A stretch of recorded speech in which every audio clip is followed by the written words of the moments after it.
নাম আবুল হাশেম, বাবার নাম হোসেন আলী মৃত, গ্রাম নয়াপাড়া, থানা শ্রীপুর, জেলা গাজীপুর। আর জমি আমি রয়েছি বৃহস্পতিবার দিন রয়েছি, শুক্রবার মাঝখানে রয়েছে, আবার শনিবার দিন সকাল 8টার সময় তারা লোকজন নিয়ে আসা এই রাজ্জাক, মনির, এই জলিল, আরও লোকজন আছে মনে করেন 15 থেকে 20 জন।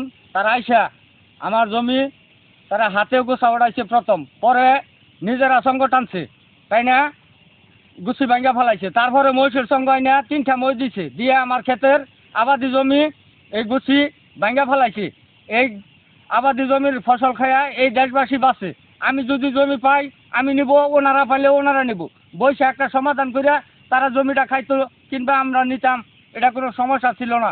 তারা এই জমি জোরপূর্বকভাবে জোর করিয়া আমার জমিটা তারা আমার ফসলি আবাদ মই দিয়া মহিষের সঙ্গের মই দিয়া করছে, ভাঙ্গা ফেলাইছে গুছি। আমি উচ্চ বিচার চাই। মূলত আমার শ্বশুর আমার এক সুমন্দি আছে, সুমন্দি আমি থানায় অভিযোগ করাইছি। আমার সুমন্দি তার মাথায় একটু সমস্যা। আমার সুমন্দিরে তারা দুই বোন এক ভাই, 3 ভাই বোন। তারা আমার শ্বশুর মারা যাওয়ার পরে এই জমির মালিক আমরা, এই হিসাবে আমরা জমিতে আসছি। আমরা যেটা লিগেল আছে এই বিচারটাই আমরা চাই। আমরা আলিগেলে কোনো পাস দেয় নাই, দিব না। কৃষি তারা বাধা দেয় নাই, রুইতেসম কোনো বাধা দেয় নাই, রুইতেসম কোনো কিছু বলে নাই যে আপনার জমি রুয়েন না। বাধা দিলতাম, রুইতেই পারতাম না। তারা আমার সাথে আপসে কথাবার্তা হয়েছে, তোমরা জমি পাবা নিবা, কোনো সমস্যা নাই। এরপরে যদি আমরা কাগজে জমি পাই আমরা নিতাম, আমরা কাগজে পাম না, আমরা সাইডে ছেড়ে যাইতাম গা আবাদি জমিটা। ওনারা জোর করে আজকে হুট করে আমার কোনো জিজ্ঞাসাবাদ নাই।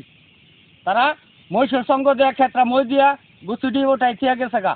তারা লোকজন আছে 20-25 জন, তাদের সাথে আমি পারি না, আমি ধরে এদিকে আগাই নাই। আমি কিছু আগাইছিলাম, পরে আমার দৌড়াই দিছে তারা, এইদিকে আসিস না, আইলে ফোন করে ফেলামু। তারা প্রভাবশালী লোক, তাদের সাথে আমি পারি না।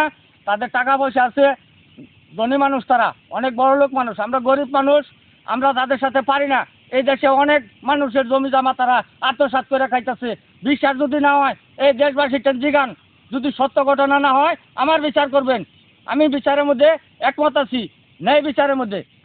আচ্ছা, তারা সঙ্গ নিয়ে আসছে মই দেওয়ার জন্য ক্ষেত, আর এমনি গুছি টাইনা তুলছে, আর কয়েকজনের হাতে নাটি ছিল। না হইলো মনির, অ্যাডভোকেট মনির, একুব আলী হাজি, জলিল হইল কিতাব আলীর ছেলে, রাজ্জাক কিতাব আলীর ছেলে, আর শফিকুল কিতাব আলীর ছেলে, আর জাহাদুল হইল রশিদের ছেলে, পায়েল হইল আজান মাস্টারের ছেলে, রাতুল হইল হানিস মাস্টারের ছেলে। সবাই আক্রমণ করতে আসছিল আমার ক্ষেতের গুছি। তারা মহিষের সঙ্গ দেওয়া মই দিয়া ভাঙ্গা ছুঁয়ে গেছে। দেশের কোনো বিচার সালিশ কিচ্ছু তারা মানে না, তারা এই দেশের হত্যাকর্তা। আমি সুস্থ বিচার চাই।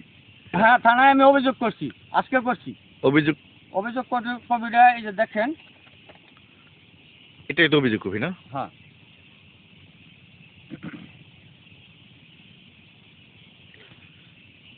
এটা কি জমির পর্চা? এটা জমির পর্চা। মোহাম্মদ ইসমাইল হোসেনের নামে 86% জমির রেকর্ড।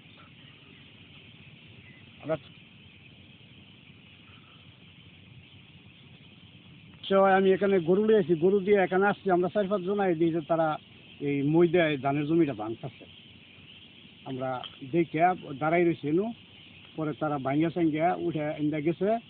আর এটা সত্যিকারের কথা হলো কাগজ যে পায় সে নিবে জমি, কিন্তু এটা ধানের ফসল, যেটা খাইয়া মানুষ বাঁচে, জীবন এটা মানুষের, এটা না খাইলে মানুষের জীবন বাঁচে না, এটা হলো রিজিক মানুষের।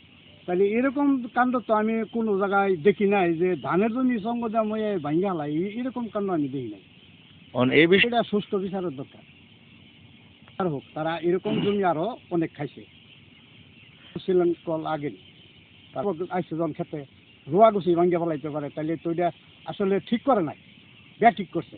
খেত পাইলে তারা নিব, নাহলে যে কাগজ তারা নিব, তাতে কোনো আপত্তি থাকবে না। কাগজের উপরে তো বাইরে নাই, কাগজ হইলো 16 না পর্চা মালিকানা হয়েছে 20 জনের নামে, যার নামে যতটুক মালিকানা হে অতটুক মালিকানা নিয়ে যাবে, এতে কোনো তাদের আপত্তি থাকার কথা না। পর্চা 16 না হয়েছে, 16 না মালিক। এই ধানের জমিটা তো ভাঙ্গা, এটা একবারে অপরাধ, জঘন্য অপরাধ। এরকম অপরাধ আমি দেখি নাই যে ধান যেটা খায়া মানুষ বাঁচে, এই ধানটা ভাঙ্গার দরকার ছিল। আইনগতভাবে বিচার হোক।